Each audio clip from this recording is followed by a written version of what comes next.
Kalau kamu harus menghidupi orang tua kamu dan juga keluarga kamu, maka kamu masuk dalam kategori generasi sandwich. Dan di sini spesifik saya akan ngomongin tentang generasi sandwich ya, karena banyak sekali orang yang masuk dalam kategori ini. Ini adalah orang-orang yang kejepit tanpa pilihan. Jadi di dalam hidup dia bekerja, ketika ada pemasukan ya dia harus menghidupi orang tua dan juga keluarganya. Dan ini benar-benar banyak ya, terutama di negara timur ya. Kalau di barat, memang anak itu ketika masuk umur 17, itu kan langsung hidup sendiri. Jadi beda sama dengan di timur, di mana anak-anak, dia ketika dia belum menikah ya dia tetap hidup sama orang tuanya. Dan memang di sini budaya berbakti pada orang tua itu lebih kental dibandingkan dengan budaya di barat. Dan biasa terjadi di umur 30-50. Jadi mungkin kamu yang menonton ini yang umurnya masih umur 20, mungkin saja ini kamu berpotensi masuk ke posisi kejepit juga nih. Karena orang tua kamu nih sudah mulai masuk ke usia menua. Jadi semoga apa yang saya sampaikan di sini bisa membantu membuka pikiran kamu dan juga kamu jadi tahu ya harus ngapain. Orang-orang yang sekarang dalam posisi kejepit ini biasanya mereka ini susah nabung ya karena uangnya mayoritas adalah untuk keluarga semuanya. Kemudian mereka juga biasanya tidak pensiun, menunda pensiunnya. Jadi saya bukan hanya ngomong orang-orang yang di level bawah ya. Generasi sandwich ini juga ada pada orang-orang yang di level atas. Yang karirnya sebagai direktur ataupun sebagai pebisnis. Yang dimana ketika dia masuk usia tua, tetap dia punya uang itu pas-pasan buat hidupin semuanya. Jadi kalau misalnya dia stop, ya susah tuh buat hidupin karena kan biaya anak pendidikan makin mahal. Biasanya pada saat sudah masuk usia tua, anak sudah masuk kuliah. Terus dari sisi orang tua juga semakin berumur, ya semakin umurnya 80, 90 dan lebih lagi itu biasanya akan sakitnya lebih bermunculan. Nah jadi ada orang-orang yang posisinya dia walaupun tinggi, ya dia nggak pensiun karena dia di posisi kejepit. Nah ini ada beberapa pemikiran dari saya. Yang pertama adalah kalau kamu adalah kategori generasi sandwich, kamu jangan logika mistis. Kamu sudah harus realistis. Apa itu logika mistis? Jadi logika mistis itu berpikir bahwa oke, ini uang saya 5 juta nih. 4 juta saya kasih ke kakak saya, 1 juta saya kasih ke orang tua, saya udah seadanya saja. Makan mie setiap hari, nanti akan datang berkah, uangnya jadi 100 juta per bulan. Nggak seperti itu. Sorry, di sini saya harus ngomong realistis ya. Jadi kalau kamu memang ada kepercayaan logika mistis, kamu harus buang itu jauh-jauh. Memang kalau kita membantu orang, kita bersedekah, itu akan ada berkah yang datang. Itu betul, sudah terbukti juga. Saya sudah melakukannya dan memang merasakannya sendiri.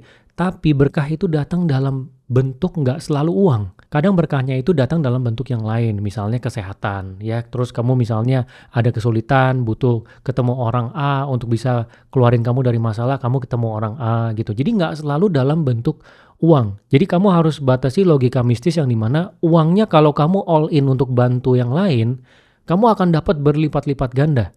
Jangan seperti itu, karena banyak sekali orang yang terjebak di dalam logika mistis ya, terutama yang di negara berkembang, dia bawa sampai tua, ketika di usia tua, anaknya dia lebih kejepit lagi. Jadi pada saat anaknya dia kerja, kayak gitu lagi, nanti anaknya juga begitu, ke cucunya gitu lagi. Jadi rantainya tidak terputuskan. Kalau kamu mau mutusin rantainya, cara berpikir kamu nih sudah harus realistis. Tidak bisa lagi kamu logika mistis. Jadi kamu harus mulai untuk mengatur uang kamu dengan ketat. Benar-benar harus diatur dengan ketat. Jadi kalau misalnya kamu pengen bantu, kamu batasi bantuannya.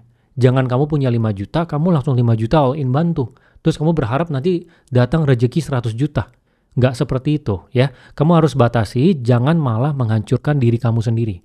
Karena kunci untuk memutus generasi sandwich ini supaya anaknya kamu, cucunya kamu tidak merasakan hal yang sama kejepit adalah ya kamu harus merubah ini semua. Kamu harus batasi. Kunci pertamanya kamu batasi bantuannya supaya ada yang bisa dialokasi ke diri kamu. Ya buat ditabung. Kemudian poin kedua adalah bicara jujur dengan keluarga.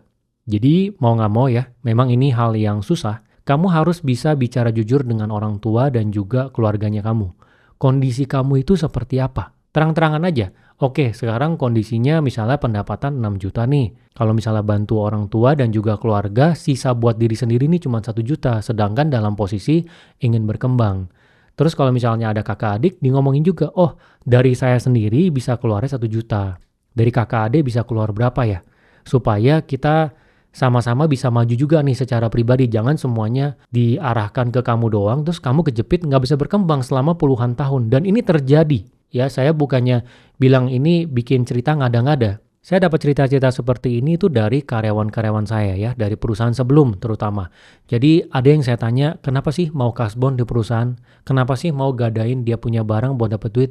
Oh ternyata nggak cukup. Terus saya tanya lagi, sekarang yang nanggung siapa? Oh dia sudah mulai nanggung keluarganya. Sebelumnya kakaknya semua. Kakaknya udah umur hampir 40.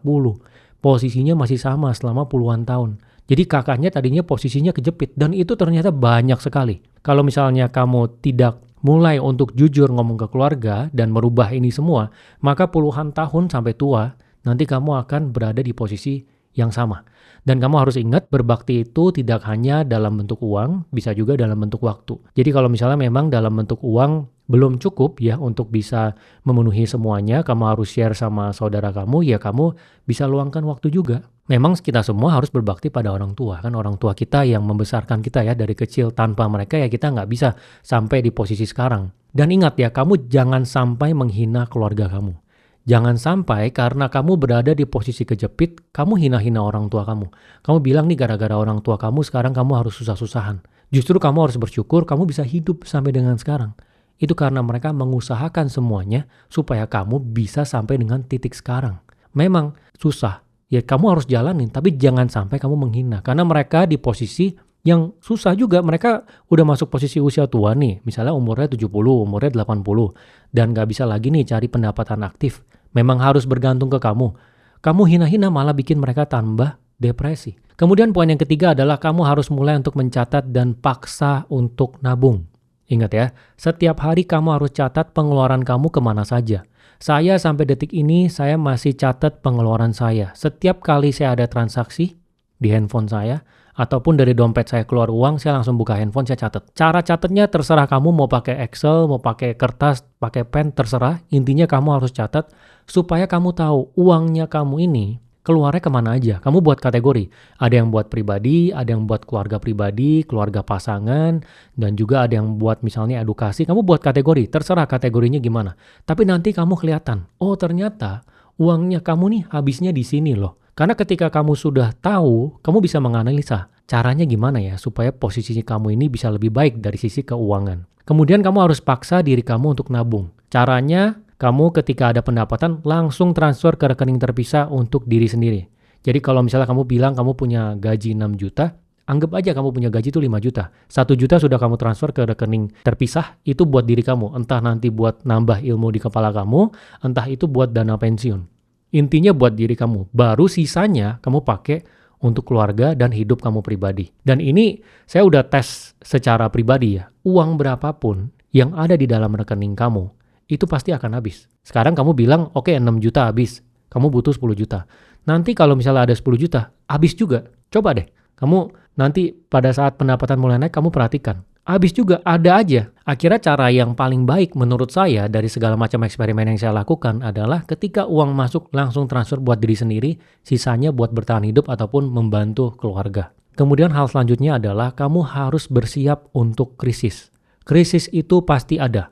Ya, salah satunya itu adalah sakit dan juga orang yang meninggal. Di dalam keluarga, ketika orang tua sudah mulai menua, biasanya biaya pengobatan itu akan naik. Itu sudah pasti ya, kecuali orang tua kamu benar-benar sehat. Saya bukannya sumpahin atau gimana, tapi memang secara umum, kamu bisa lihat ke sekeliling kamu, teman-teman kamu yang orang tuanya juga udah berumur, biasanya penyakit mulai muncul di atas umur 60, di atas umur 70, kadang-kadang bisa ada penyakit yang berat, yang biayanya itu besar sekali. Jadi kamu harus bersiap untuk itu. Dan ini bisa sampai anak juga, ya anak walaupun masih muda juga kadang ada biaya sakit yang tiba-tiba muncul. Tapi kamu harus bersiap untuk krisis ini. Dana darurat ini bisa dipakai ketika kamu pendapatan utamanya itu hilang ataupun ada krisis yang tiba-tiba datang. Jadi ada yang tiba-tiba sakit berat, kamu harus bayar nih biaya pengobatan 20 juta. Nah itu dari dana darurat itu. Itu kamu harus sisihin dari sekarang karena itu kemungkinan pasti ada. Walaupun di kamu ada yang kemungkinannya kecil ya, yang dimana kamu keluarganya semuanya sehat. Tapi tetap kamu harus jaga-jaga untuk itu. Karena salah satu hal yang menggerus uangnya bisa tiba-tiba itu adalah sakit. Itu di luar dari yang kita mau gitu. Kemudian hal selanjutnya adalah kamu harus mulai untuk merubah diri. Kamu harus bertekad bahwa diri kamu harus berubah. Kamu harus ambil ini jadi tantangan. Apalagi kalau kamu masih muda ya. Kalau kamu masih umur 25, umur 30 di posisi sandwich generation, ya udah ambil jadi tantangan. Ya udahlah. Ini tantangannya kamu. Kamu harus putus rantai kemiskinan. Kamu harus putus sandwich generation ini supaya anak kamu, cucu kamu ini tidak seperti kamu. Kamu harus buat tekad di mana kamu akan merubah diri kamu. Saya udah pernah bilang bahwa tanpa adanya perubahan aksi, tidak akan ada yang berubah di dalam hidup kamu. Jadi hidup kamu itu hanya bisa berubah kalau ada aksi yang kamu lakukan yang berbeda. Kalau kamu tetap melakukan hal yang sama setiap hari, hidup kamu akan sama-sama saja. 5 tahun lagi, 10 tahun lagi, 15 tahun lagi akan tetap sama. Dan kalau kamu nggak ambil resiko di dalam hidup, kamu nggak akan naik level di dalam hidup kamu. Banyak orang yang dari umur 20 mereka bekerja sampai dengan umur 40, mereka di posisi yang sama. Kenapa? Karena ilmu di dalam kepalanya sama. Mereka nggak mendorong diri mereka untuk naik level secara ilmu. Jadinya mereka secara karir gitu-gitu doang. Bisnis juga sama. Kalau pebisnisnya ilmunya nggak nambah, dia bisa saja 20 tahun, 30 tahun dengan bisnis yang sama skalanya. Omsetnya tadi 500 juta, 20 tahun lagi tetap 500 juta. Jadi kamu harus benar-benar ingat ini ya. Kamu harus mulai untuk mendorong diri kamu untuk berubah. Kemudian hal yang terakhir adalah kamu harus menjaga uang yang sekarang. Jadi kalau sekarang kamu dapat uang dari bekerja sebagai karyawan, kamu harus jaga itu. Jangan hina-hina pekerjaan kamu yang sekarang. Kalau kamu dapat uang dari kamu menjadi broker sekarang, kamu tetap jaga itu. Karena minimal itu harus stabil dulu. Supaya kamu bisa buat perencanaan dengan baik. Kamu harus pikirkan gimana caranya kamu punya pendapatan utama ini naik. Berarti kamu di perusahaan performanya bagus ataupun pindah ke perusahaan lain dengan pangkat yang lebih tinggi. Ya kamu tambah ilmu di dalam kepala kamu. Dan di waktu luang kamu cari cara untuk penghasilan tambahan. Nah ini udah PR-nya kamu sendiri nih ya, karena banyak orang yang nanya saya, Pak penghasilan tambahan apa? Saya udah bilangin kalau yang paling cepat konten kreator, afiliator, itu modalnya handphone. Tapi kalau misalnya kamu punya kemampuan yang lain, nggak mau jadi konten kreator, afiliator, bisa freelancer, desainer, editor video, macam-macam. Kamu yang eksplorasi sendiri berdasarkan dengan kapasitas diri kamu.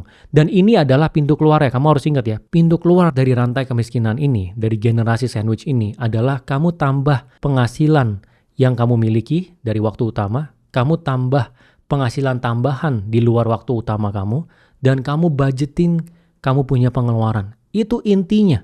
Apa yang saya sampaikan di sini tidak akan merubah kamu sama sekali kalau kamu tidak implementasikan, hanya dicatat. Jadi kalau misalnya kurang jelas, silakan dengar ulang, tapi kamu harus implementasikan. Semoga berguna ya.